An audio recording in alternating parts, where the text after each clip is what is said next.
good evening, good afternoon, good morning, depending on where you're joining us from.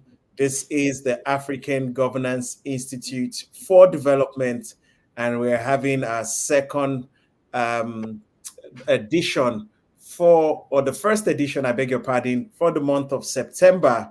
And today we will be talking about leading with empathy in public service.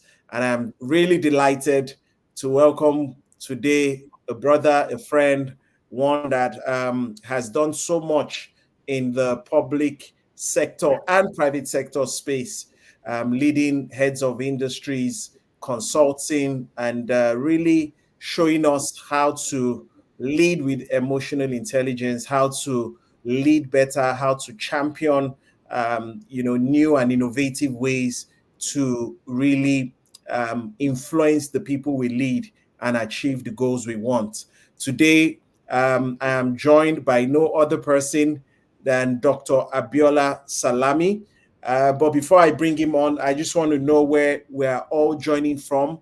Welcome our audience coming from different parts of Africa. It's webinar day indeed, Moji, and we're glad to have you. Thank you for joining in. We just let a few minutes for some others to join in and really just tell us where they're joining in from. It will really be a pleasure for us. Oh, from Benue, Moji, well, wow, that's really impressive. Moji from Benue is here. We are looking forward to having a very interesting Caris Nicholas. Thank you as always for being consistent, being online, and being part of this conversation. Vasti Balajona from Gombe, thank you once again for being here. Mr. Oyeni from Ibadan, thank you for being here. And I think we're going to have a very good conversation. As I said, our guest today is someone that has been involved leading several C-suite executives, but even more recently, several public sector leaders. And we're going to talk about leading with empathy.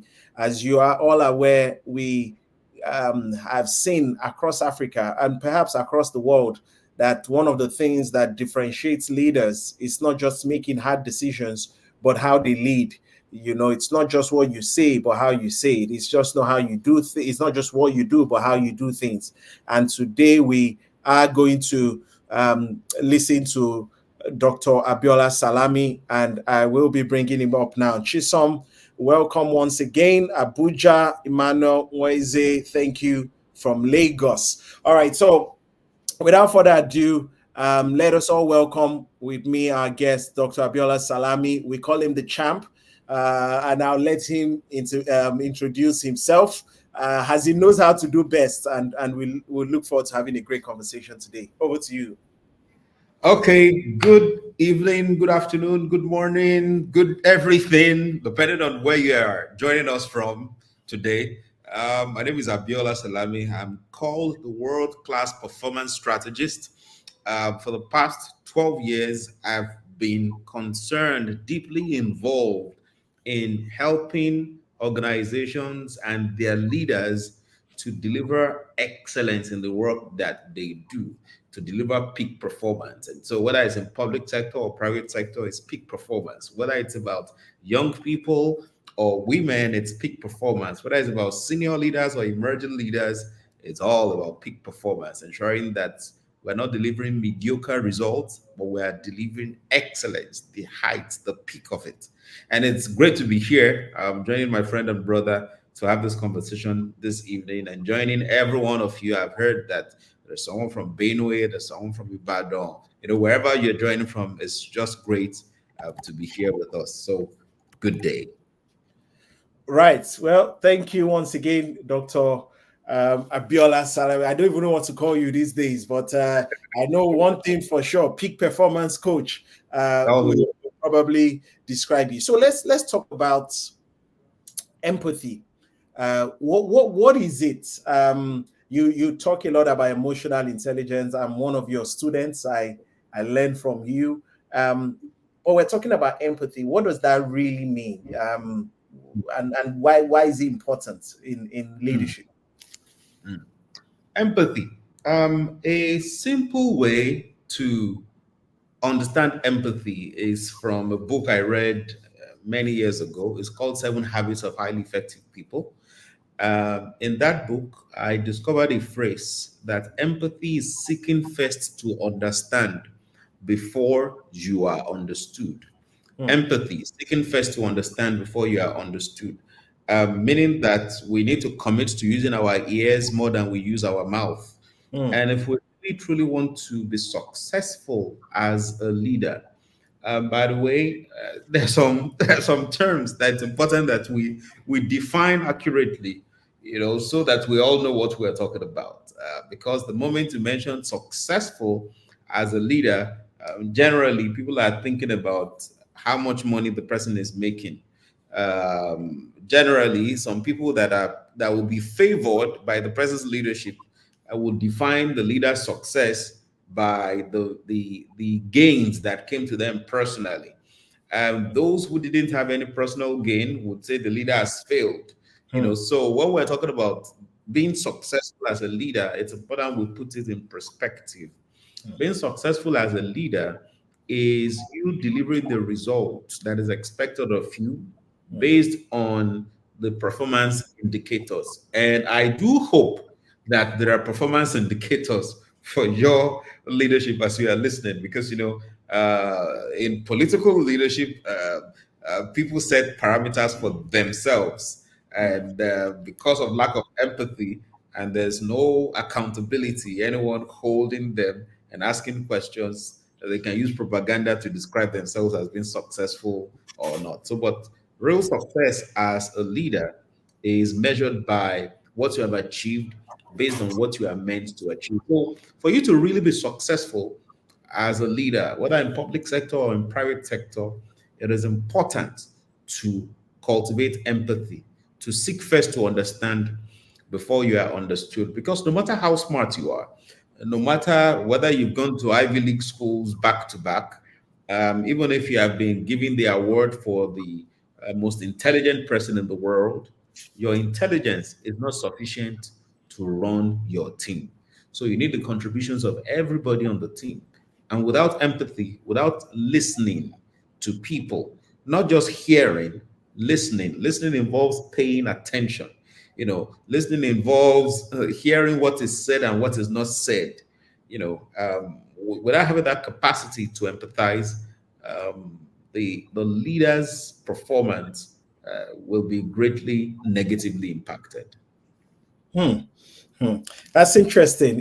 As you were speaking, I thought perhaps that's why we have two ears and one mouth. Yeah.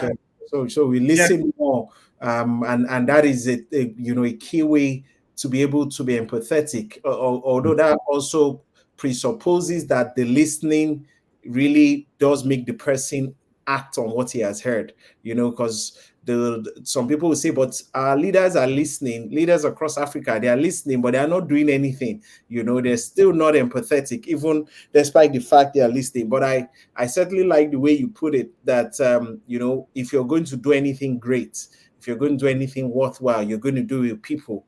John Maxwell will say one is too small a number to achieve greatness.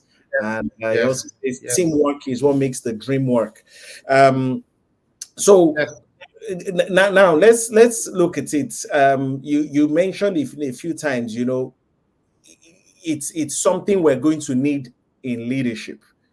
Why has it been so difficult for some people to be empathetic? Some people say being empathetic means we're weak. uh and you talked about having to define empathy first, but some people feel being empathetic means you're weak. You have to be strong. In this Nigeria or in Ghana or wherever you are, we need strong leadership, and you have to tell people what to do. So what do you say to people like that? Empathy as a leadership skill. You see, every one of us, before we get into positional leadership, we were human beings Hmm, and we will remain human beings. hmm, And the skills we did not cultivate hmm, outside positional leadership, hmm, we cannot display in positional leadership. hmm, skill we did not cultivate. And remember, I'm using positional leadership. I'm not just using leadership. So the skills we did not cultivate before we get into a position, we cannot exhibit that skill automatically. It doesn't happen that the moment you take oath of office, then some skills will drop on you. No. What drops on you is responsibility. Your capacity to deliver on that responsibility doesn't drop on you. Your capacity to deliver on the responsibility is to be built before you get into office, before the responsibility came. So, why do leaders struggle with empathizing? It's because of their leadership development, their upbringing, right? It's because of their upbringing. And there's the social nurturing. There is also the marketplace culture nurturing, right? That doesn't make people empathize. So maybe the way the person has grown up in his or her family, people don't listen to each other. Is the person with the loudest voice that people respect. And so, because this fellow has been nurtured that way, anywhere he or she goes, I mean, why change a winning formula? Anywhere he or she goes, the person is always the loudest. And by the way, one of the critical things in leadership, if your idea is the one running your team, you have failed as a leader, Hmm. because your role as a leader, you're supposed to be facilitating ideas. You're supposed to be facilitating. You're not supposed to be the creator. You're not supposed to be the one. Yes, everybody brings their idea, then you lead from the front. Yes, that is how it works. But you facilitate conversations. Also, by the way, if you are in a meeting as a leader, and most times you speak the most, you have also failed as a leader. It means that the people you are speaking to, you have convinced yourself that they don't have sense, that you are the only one that is intelligent. You are the only one that knows what to be done. And you are the only one that knows how it should be done. And that is big failure on your part if that is how you engage and you lead. Real leadership is using the platform you have, the opportunity you have, maybe as a governor, maybe as a local government chairperson, maybe as a supervisor, maybe as a DG or as a PS. It's using the platform you have to grow the skills of the people you are leading by challenging them to deliver excellence, right? So why leaders continue to struggle with empathizing with their team members and with the people they are serving, or the people they are meant to be serving, because again, we should all know that as far as some leaders are concerned, they are meant to be served by the people, not that they are serving the people. That is another wrong thing. You are supposed to be serving the people. So when you have not grown, when you have not developed from childhood into understanding the use of these two ears and one mouth, the adult leader will struggle with leadership, even if the person has now been trained, at home. One of my Oh, by the way, I'm seeing Dr. Abiola Salam. It is Salami, please. Salami. One of the musicians, one of the Nigerian musicians, Kwam One. He did a song that is translated as "My parents, they nurtured me well. I also nurtured myself. That is why my greatness is spreading." Right. So even if the parents have now, even if upbringing, you were using your two ears and one mouth the way you should. And there's also the possibility that the person now gets into the wider worlds, the larger world, maybe from school days, or maybe the person started working and also realized that, oh, people who use their ears more than they use their mouth are seen as the weak people. And then because of that, this individual decided to change, to embrace what the person erroneously calls strength. You see, real power is not using a sledgehammer to kill an ant. Real power is that you have power, but you are under control. Real power is that you can tame your tongue. That is where real power is. Not because you don't know what to say, but you are powerful enough to have a bridle over your tongue to say what needs to be said at the right time. Not just opening your mouth and saying whatever you want because you think you have the power and there's nothing anybody can do. Because as a leader, your superpower is in self control. Your superpower is in self control, and it begins with watching what you say, when you say it, you say it, using your ears more than you use your mouth, so Mm. that anytime you have something to say, people respect you more and people see it as way to go. Fantastic. You've said some very strong comments, and I'm sure many people in the room are listening and are wondering, so if your idea is the only idea, and some people will say, but the people I'm working with, I kind of am the one that knows it, and I'm just trying to help them get involved in it, but I think a more interesting question for me is how do we learn it? Because from your conversation, it is clear that it can be learned. It didn't just drop on anybody's head. And like you said, a lot of the leadership thing, lessons, development you need to do, you ought to do it before you get into office. And that's one of the things we're doing at the African Governance Institute for Development. So, how do we cultivate empathy? How do we cultivate some of these skills to the extent that it becomes the new culture, to the extent that it becomes what we expect when we go into public service, to the extent that when we go into that hospital, that tax office, when we go into that school, when we go into that building or whatever, wherever public services are being delivered, how do we cultivate this new value of empathy that must be uh, part of our way of life in public service? Great. The beginning of it is loving people, genuine love for people. Um, I was on a TV show some years ago, and somebody asked me a question. Just before presidential campaign, and then they asked me that, oh, who do you think Nigeria needs to lead the country, right now? And it's the same thing. It's about the person that loves the people. Now, I'm not talking about the person that with propaganda is saying people love him or her, but the person that really truly loves the people. When you have genuine affection for the people you are serving, it shows in how you engage with them. So we can't just learn listening and empathy for the sake of learning empathy. We need to start from the core. How do you perceive the people you lead? How do you perceive the people you are meant to serve? You see, as you are hearing leadership, be hearing service. As you are hearing leadership, when you are hearing leadership, don't be thinking about the superior person in front of people. Don't be thinking about, oh, the chief executive officer. That chief executive officer is actually chief executive officer, not chief enjoyment officer, meaning that there is responsibility. So as you're thinking of leadership, you're thinking about responsibility.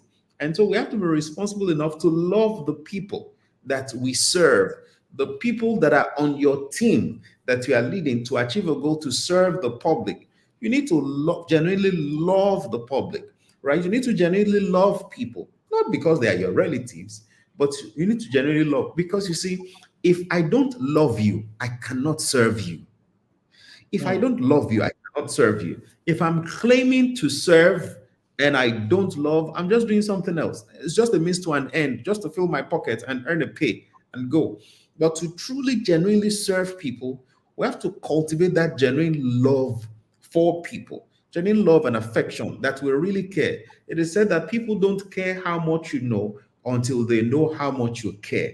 It is about caring for other people, not thinking that the world revolves around you, not using people to achieve your own goal, but about caring for people and supporting them. Now, does it mean that once you start to care for people, then you are losing anything? You're not losing anything. In fact, you are gaining more. People drift more towards you when you truly love them. Now, there are some leaders that understand this and they use it as a tool for manipulation, right? They use it as a tool for manipulation. So they show you genuine love and care and concern so that you become loyal to them, so they can use you to achieve whatever goal that they may want to achieve. That's not what we're talking about.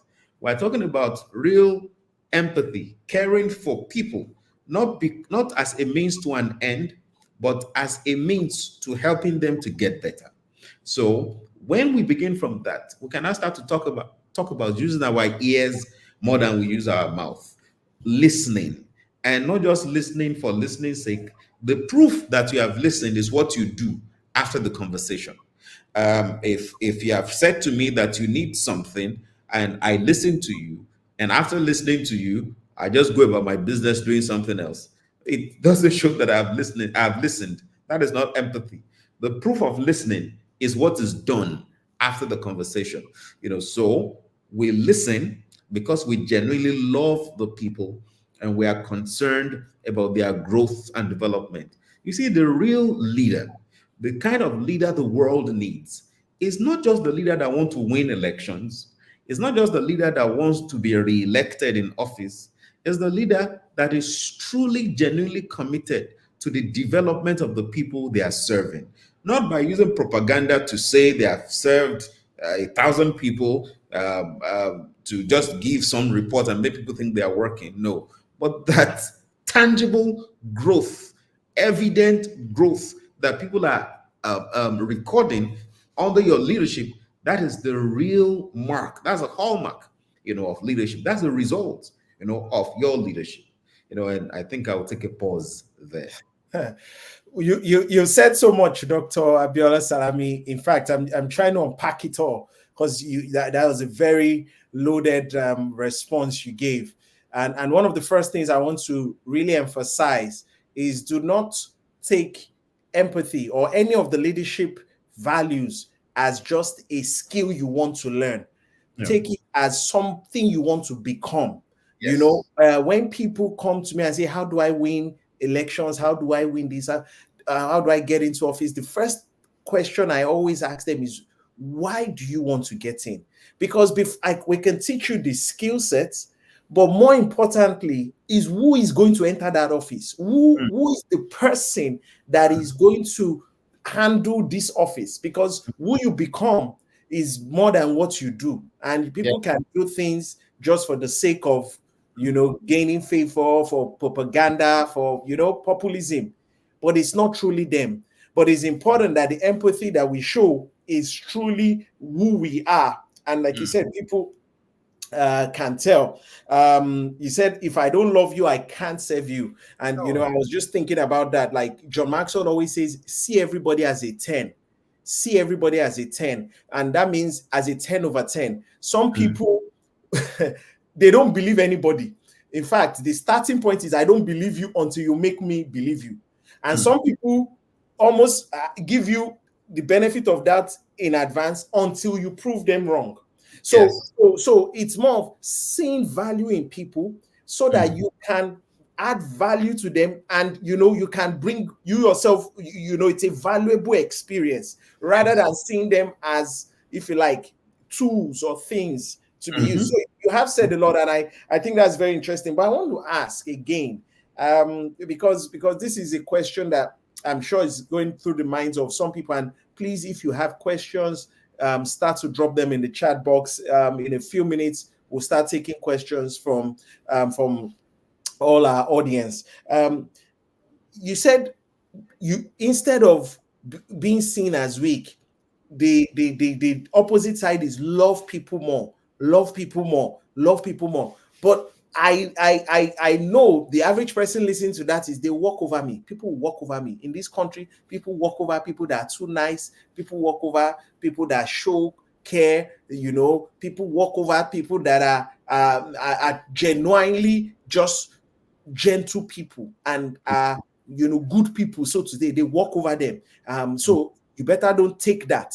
Don't take that. You have to be firm and all of that. And that. So that's the first thing. The second one, which I want you to sort of answer together, is the proof of listening is what you do.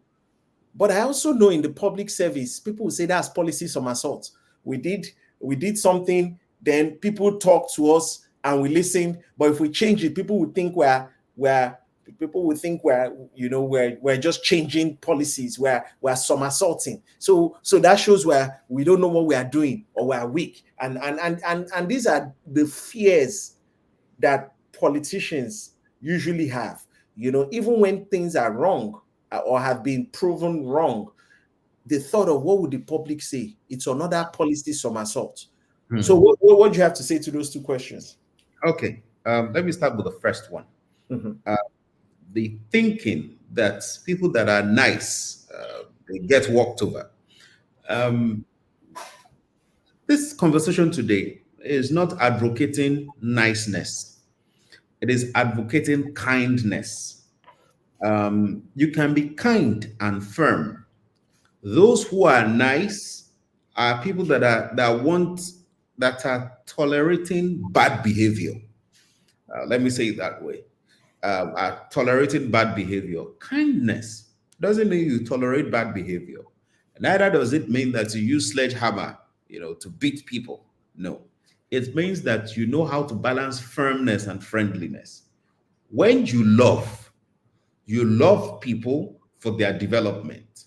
So when what is required for them is access, is funding, is capacity development, you give to them. When what is required for their development is to rebuke them, you give to them. But you are not the person known for rebuking people or the person known for largesse. You are the person that gives what is required for people to grow. And if all you can do is that you are nice, it's a weakness. If all you can do is also that you are firm, it's another weakness. It is about understanding what we call assertiveness, knowing how to balance firmness and kindness, and knowing which one to elevate depending on the issue that you are dealing with. So I hope that helps with that, because it is really critical that we understand this. That yes, it's true that yes, some people get walked over, but that I am kind to you doesn't mean that I am not firm, and that I am firm doesn't mean I cannot be kind. So it depends on what is going on, and our superpower is having the capacity to balance the two of them. The other question about policy somersault, you see, again, that's another um, area of improvement that we need to have as people. Feedback is the breakfast of champions. No matter how intelligent I am and how intelligent my team is, we may not see all the parts of everything. The fact that we have designed something and we even designed it alone by ourselves and we put it out as a policy, it shows weakness because we've not engaged all the stakeholders, the respective stakeholders. Even if we have engaged the respective stakeholders and at some point in time we discover that, oh, there's a defect in what we are doing, it is insanity. I mean, gross insanity for us to continue on the path of wrong, exhausting resources. Now, the number one resource is not even money. The number one resource is our time, our tenure. Every leader's time is tenured. So what you achieve within that time becomes your legacy.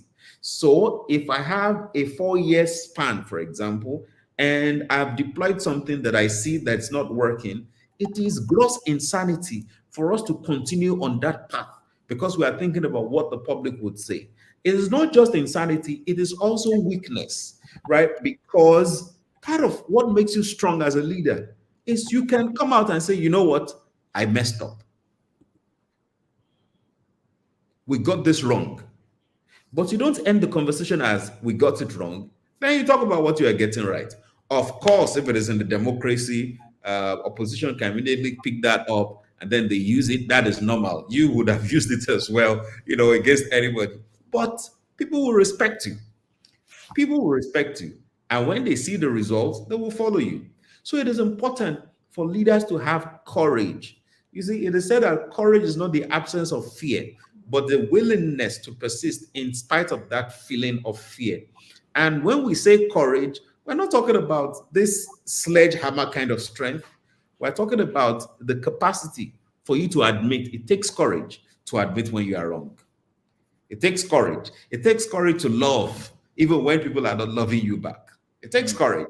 So courage is not just about, winning a trophy. It takes courage to be vulnerable.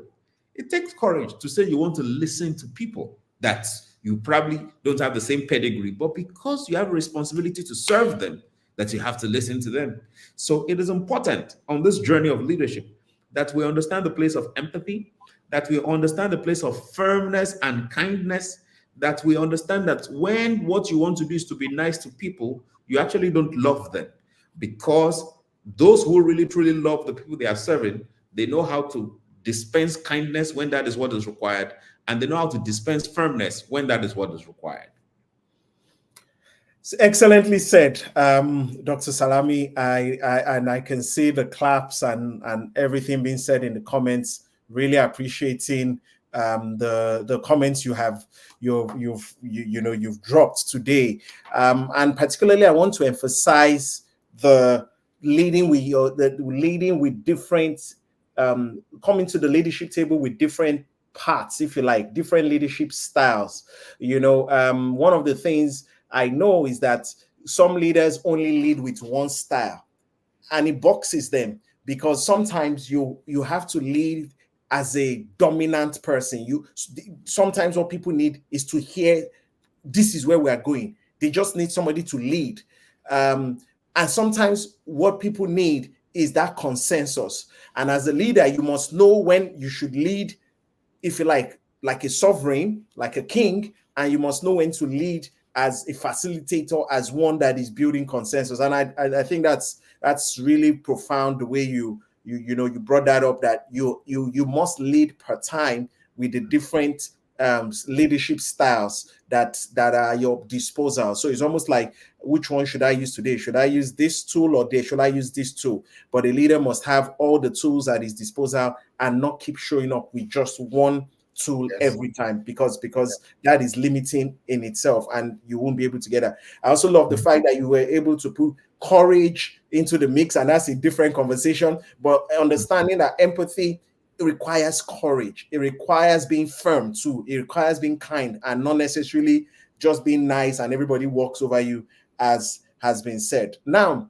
let's talk about empathy. And once again, please, if you have questions, certainly drop it in the box. We'll be happy to take your questions. This is the African Governance Institute for Development. This is our first webinar in the month of September, and we're glad you're with us. We're with Dr. Abiola Salami, leading with empathy in public service. So let's talk about empathy, and you already started to touch on it, I presume, a little bit.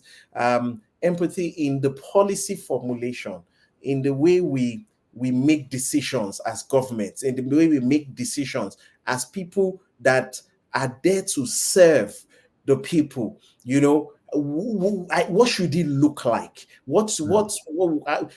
How should empathy play out in a leader leading a service that wants to lead with empathy? What should that look like?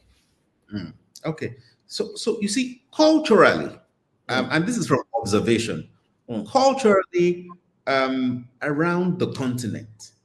And when I'm saying around the continent, I'm not just throwing these words out there. This is based on observations, engaging with different people from different parts of our continent.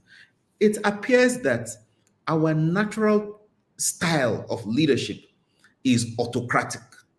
And then when you date back to even our culture of hundreds of years ago, where there is a king and the king is supreme, and whatever the king says, that is what everybody will need to follow.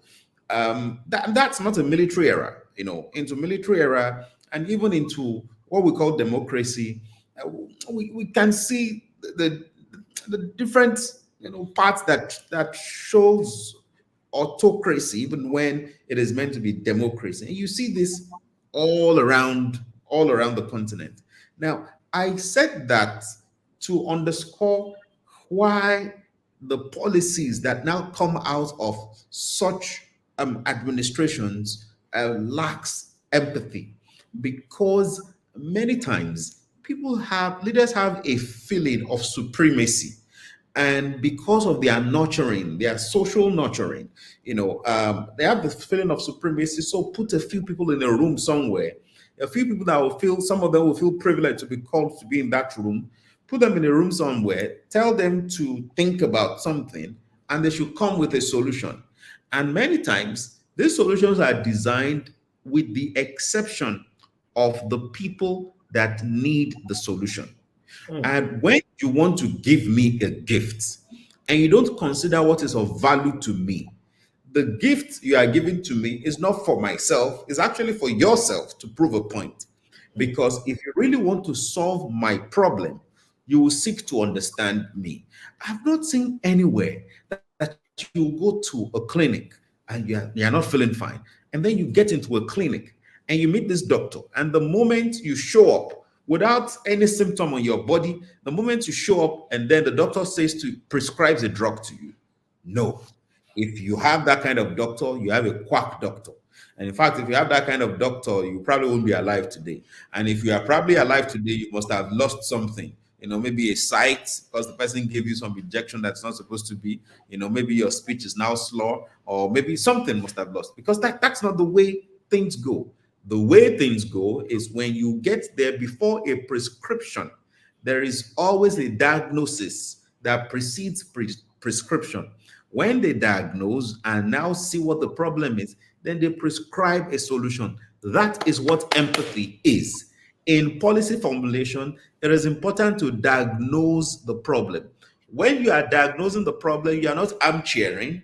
When you are diagnosing the problem, you are not filled with your own knowledge and your ego, even if you've attended all the Ivy League schools. It is about touching base with the issue at hand, with the stakeholders at hand, really truly listening to them, understanding the problem from the perspective of, from the pain point of the person going through the pain.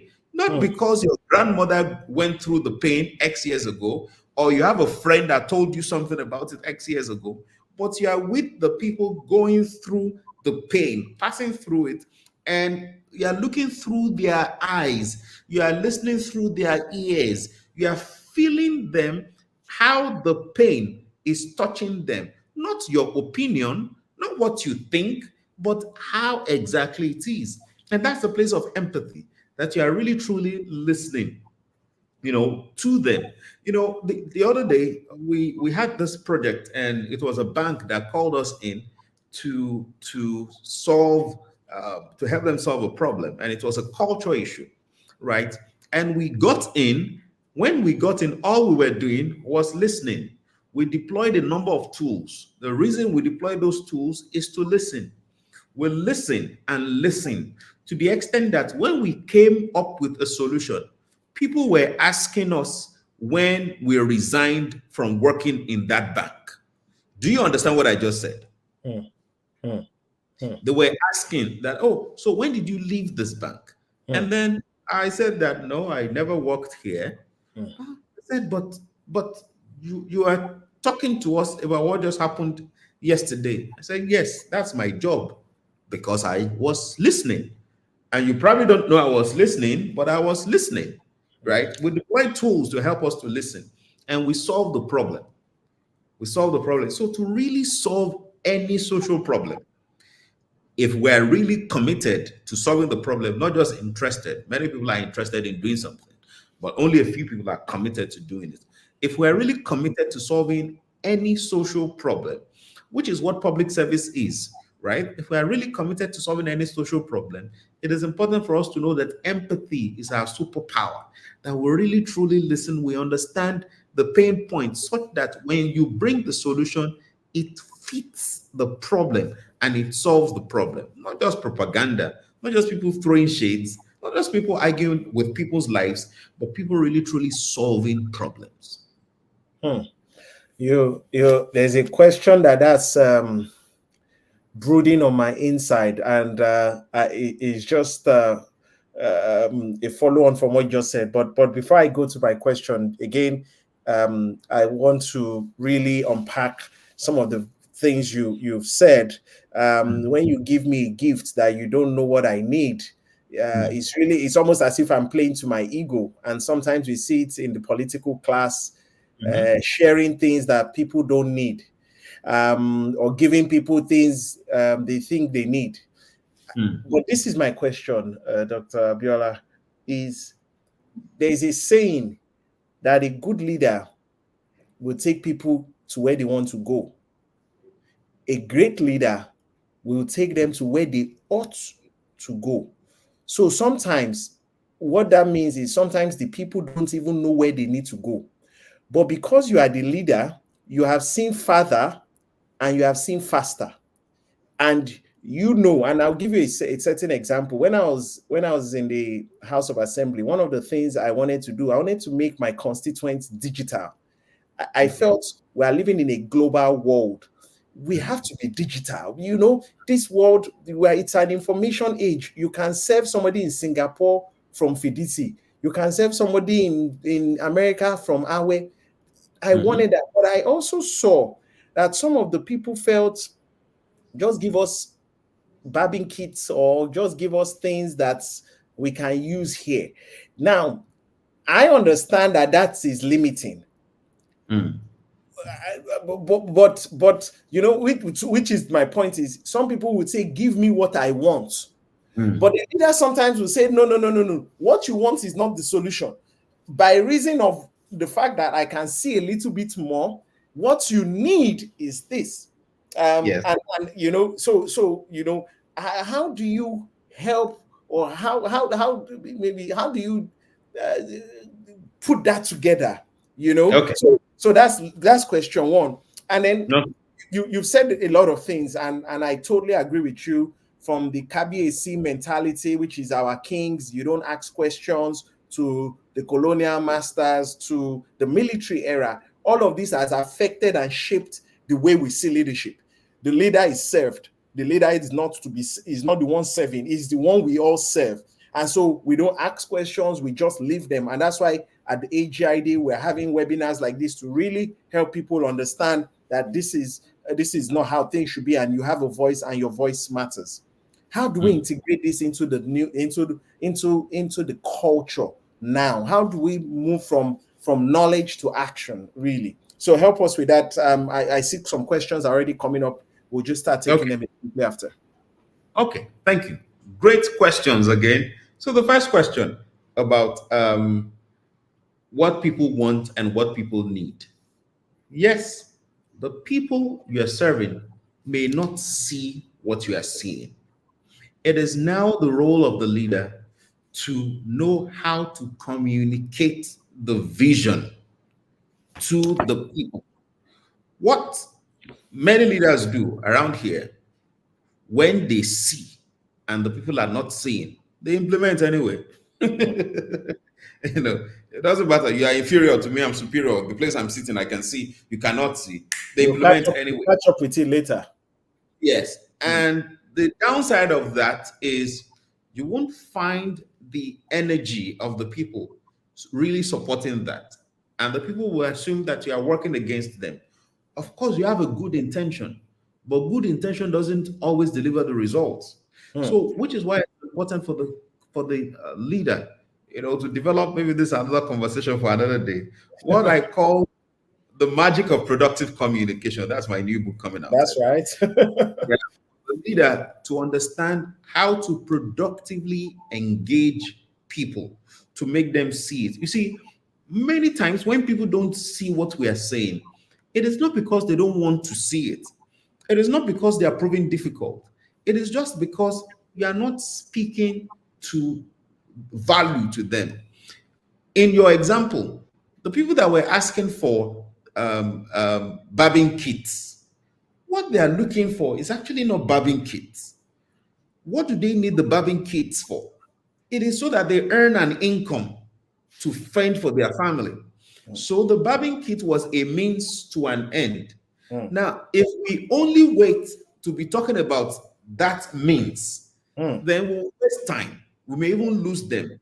But if we are speaking to the end of what they want today, anybody that is looking for money, anyone that is poor, is looking for a way to get out of poverty, Mm. a legitimate way to get out of poverty.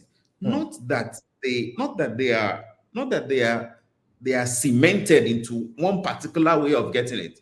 If we can demonstrate to them that, you see, if you do this thing in the next 1 week, 2 weeks, this is what it will result into. If you do this other one you are saying in the next 1 week, 2 week, this is what it will result to. Which one do you prefer?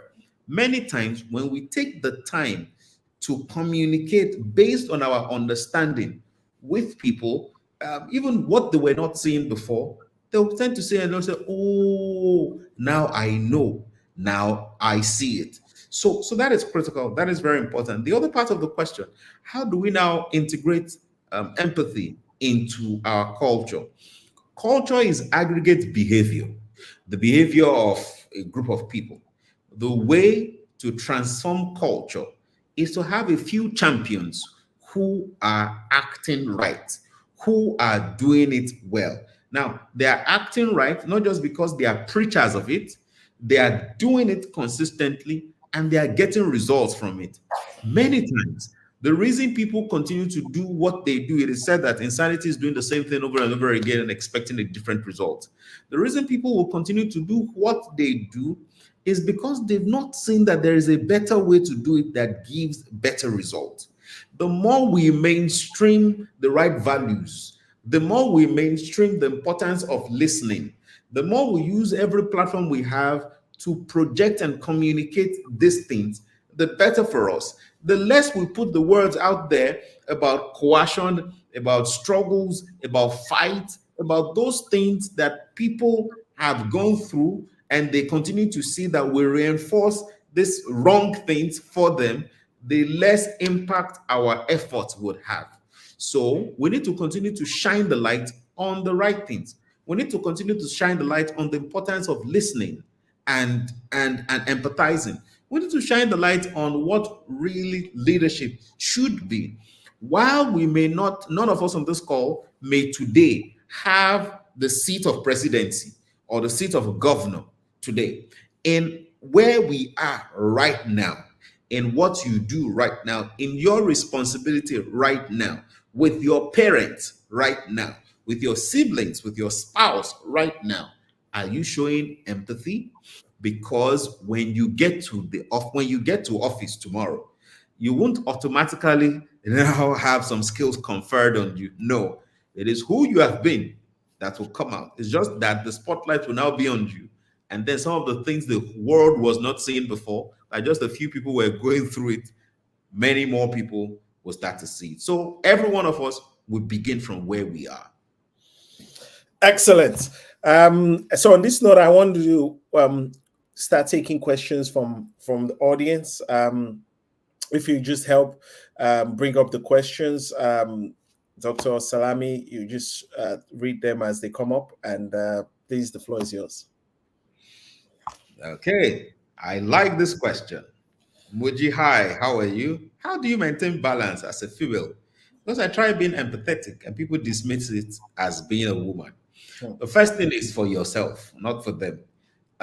It is easy for people to call us whatever they like. When if you are from a particular place and you're dealing with people from another place, it is easy for them to interpret why you are talking. Say, oh, it's because you are Yoruba. Oh, it's because you're Hausa. So it's not just a gender thing, which is why it's important that even for you, when people play the gender card, don't always take it yourself. Now, what people give you is not as powerful as what you take, from it. So if anybody's dismissing it as saying you're a woman, nobody can make you feel inferior without your consent. So how do you maintain this balance? Empathy is that you are listening before you speak. That's what empathy is, and it is superpower. Anybody that dismisses it, they are weak, and they are trying to cover up their weakness by saying it's because you are a woman. You are a human being, and it is important, Muji, that you continue to remind yourself of that first. Not you are not a woman first. You're a human being first, right? Before you are a woman. So you don't stop empathizing. You listen, and then after you've listened, you speak. Of course, there are times you need to be firm, but it is firm. It's firmness rather. It's not arrogance. It is firmness. So I hope that helps, Muji. All right, can we go to the next question? Yeah. Okay, Emmanuel Mwaize, Emmanuel Kekwanu. It says, for a leader who has been overly nice and kind in the name of empathy. Those two words are not the same, but let's go. For a leader who has been overly nice and kind in the name of empathy, how can such a leader start to lead with a firm hand when his followers have in some way been lax and unproductive because they know at the end of the day they have a listening and understanding leader. This leader is not listening. This leader is not understanding. This leader is bad for the team. Let us put things in perspective. This leader is not a good leader. This leader is responsible for the unproductive behavior of the team members. So let us put things in perspective. Anybody that condones indiscipline is bad for a team. Is a bad leader. So what can this leader start to do differently? Set goals for people, right? So this is September, for example. Today is already is it 12th now? Today is 12th. Set goals for the people you are leading. Say that for the next quarter, this is what we want to achieve, and then everybody, this is what you are expected to contribute. So every week, come to me, and I want to see what you have achieved in the course of the week. That will make people start to take responsibility, and it will change the climate. Now, after doing that for a while, after Q1, seeing the results, then the leader can now start engaging that, okay, we want to achieve this second quarter. What do you think we can do? What are the lessons we've learned in the last quarter that can help us improve? And then the team members bring their inputs. Everybody learns from each other, also still following the goals and accountability. So it will help people to shape up. So, Emmanuel, I hope that helps. All right, next. John Afolabi. John, hi, how are you? John says, Dr. Abiola Salami, how can empathy be integrated in public service training and development program? Yes, it is about consciously putting it in the curriculum, and not just putting it in the curriculum, also having champions that will help influence this. Because if you want to drive change, what you supply people in the classroom is information. It is, and information doesn't automatically lead to transformation. Information gives you an opportunity, but conversion of that information is what leads people to transformation. So you give information in the classroom, but you now also have champions who help with the conversion by modeling what they've heard over a period of time, so that we can shape up and people can start to truly listen, even in public service. John, I hope that helps. Okay, still on John. How can public servants overcome biases and assumptions to lead with empathy? No. John, this is a powerful question. Okay, let me just hold on. I'm coming. Okay, let me just hold on. These biases and prejudices. No, let me see that question from John again. The second one. Yes, biases and assumptions to lead with empathy. It's important that we recognize how powerful biases are. Um, Ethnic bias is perhaps the most powerful one in Nigeria. Not gender bias, not even religious bias, ethnic bias is really powerful.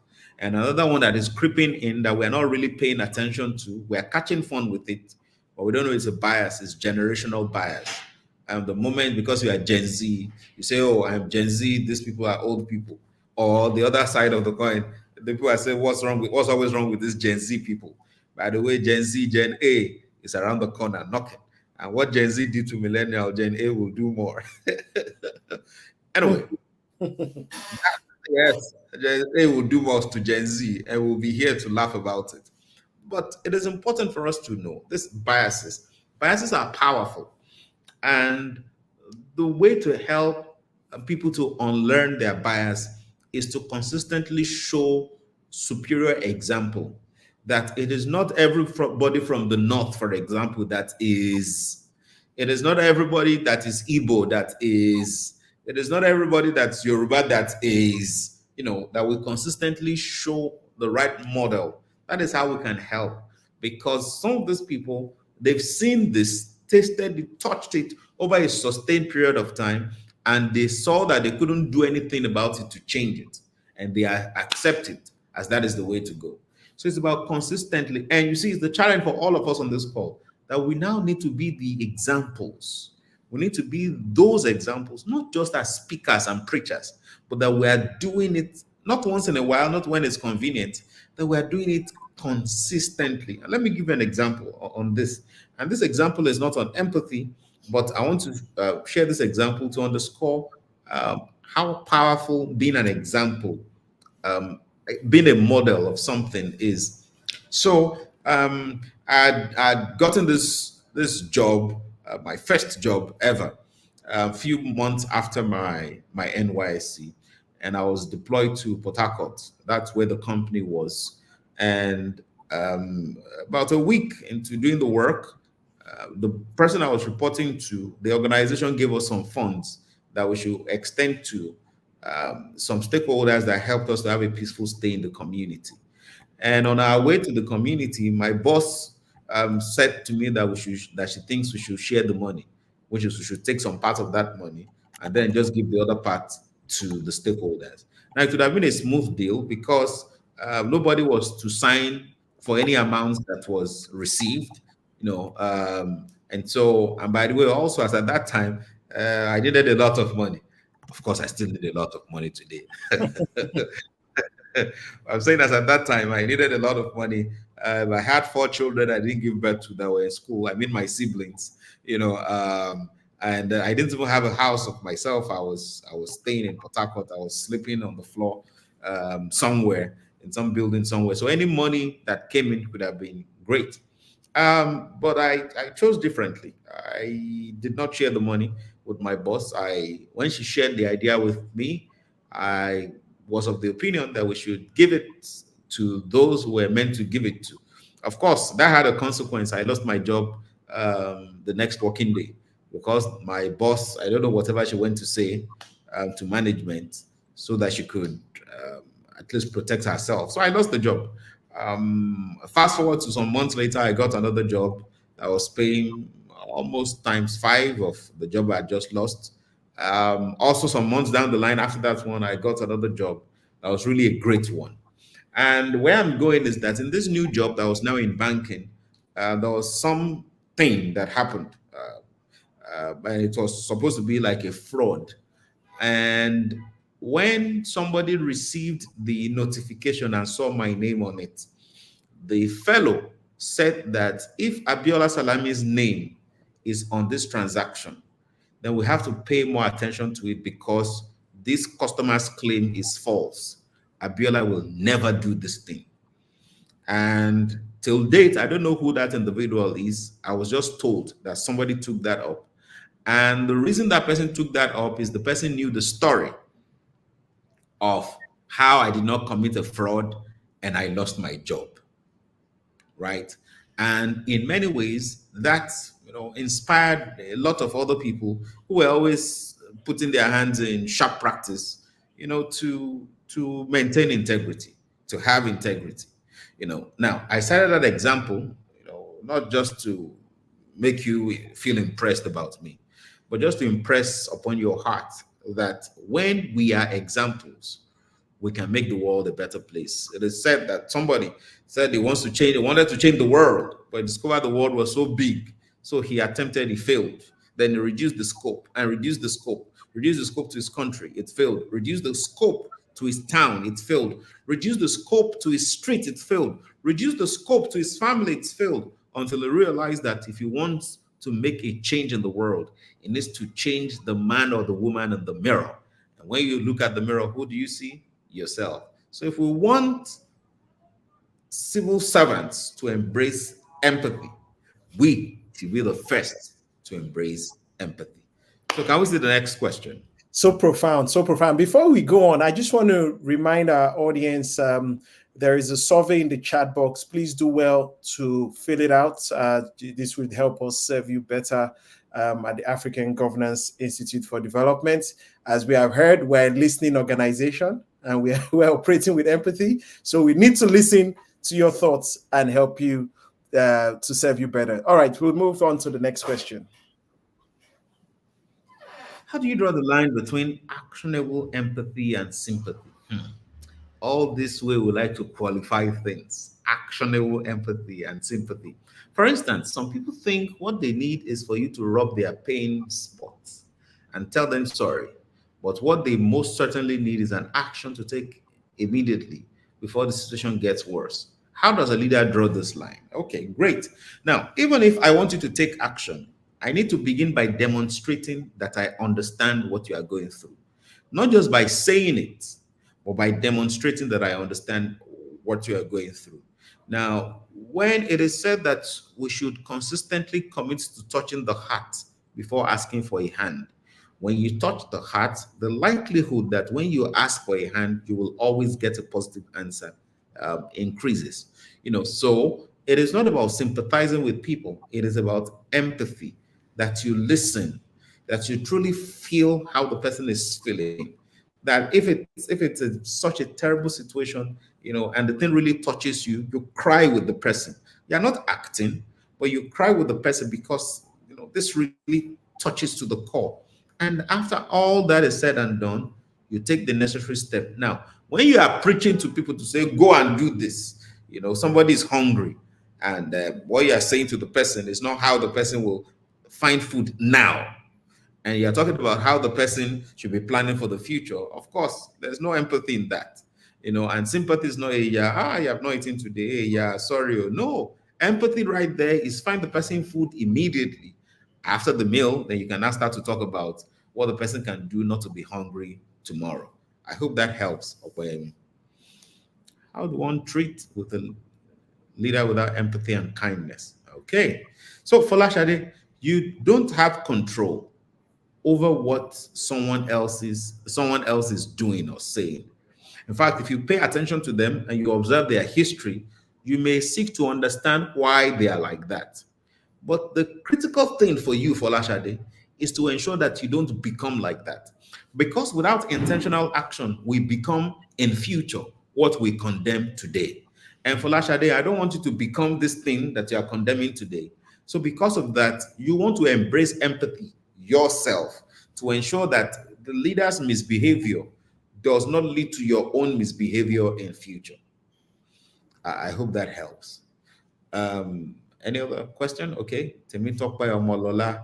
Hi, Dr. Salami. How can public servants and leaders effectively use town hall meetings to communicate their vision and plans for addressing pressing issues while ensuring strong representation from grassroots citizens? Great. When we hold town hall meetings, most of the town hall meetings I've seen, they're just a charade. They are just to say we have we have held a town hall meeting. Town hall meeting is supposed to be a place where leaders attend and they listen. It is not where you communicate your vision and plans. No, it is where you listen. You listen, you listen, and you listen. Even if you have an idea of some of the things you want to implement, you can lay it down there that, okay, for this problem, what if we do X, Y, Z? What do you think? And then let people say, oh, it will work, or it may not work exactly that way. If you tweak it this way, it will work. Most of the town hall meetings I see, public services, people coming to make announcement to people that this is now what we want to do. Take it or leave it. That's what the government wants. So you don't go to town hall meetings to communicate your vision. You go to town hall meetings to listen to the people so that you can now design a vision that when you come back with, they see it as theirs, that speaks to their solution, to their core. That is how it's meant to be. All right. I think we have just two more questions. If we can have them up and then we round it up for today. It has been a very insightful conversation, and I hope audience like myself have actually learned a lot, because I certainly have. And I'm pleased Dr. Abiola Salami, peak performance coach, has certainly done justice today. All right, let's take the last two. How can one handle irate leader in this hardship? Friday, your focus should not be on that leader because you cannot do anything about it. You see, one of the things we do most times that shows how we waste resources, we waste our time, we waste our energy, is we come together with our friends and then we're discussing, we're sharing the pain we are going through, and we're looking at a leader that is misbehaving and we are blaming that leader. You have no control over what that leader has done or is doing. You only have control over how you manage the situation. So it's not about handling the irate leader, it's about managing yourself such that what the person is doing does not affect your progress and your growth, which is very important, Friday. That's a perspective, to look at this. You cannot handle that leader. You can only handle your response to the leader, and that is where your power is. Okay. And I think that touches the last question I see here about the civil servant should lead by example. But I think Mm. that explains you can't change people, and I think that's what leads to frustration many Yes. times when we want to change people. Like Dr. Salami said, the person in the mirror is the one we should change, and then that would help us. And part of that change is understanding, the different natures or people we have, and being able to deal with people accordingly. Well, on this note, we have come to the end of this webinar. It has been truly an enjoyable webinar. I certainly have learned a lot. To my brother, my friend, Dr. Abiola Salami, we call him the champ. Thank you for such profound words you've shared with us today. I believe Yes. all our audience have certainly gained a lot about leadership, about leading with empathy in public service. Dr. Abiola Salami is one of our faculty at the African Governance Institute for Development, and we certainly will be hearing more from him. And please continue to follow us on our social media pages. The replay will be on YouTube.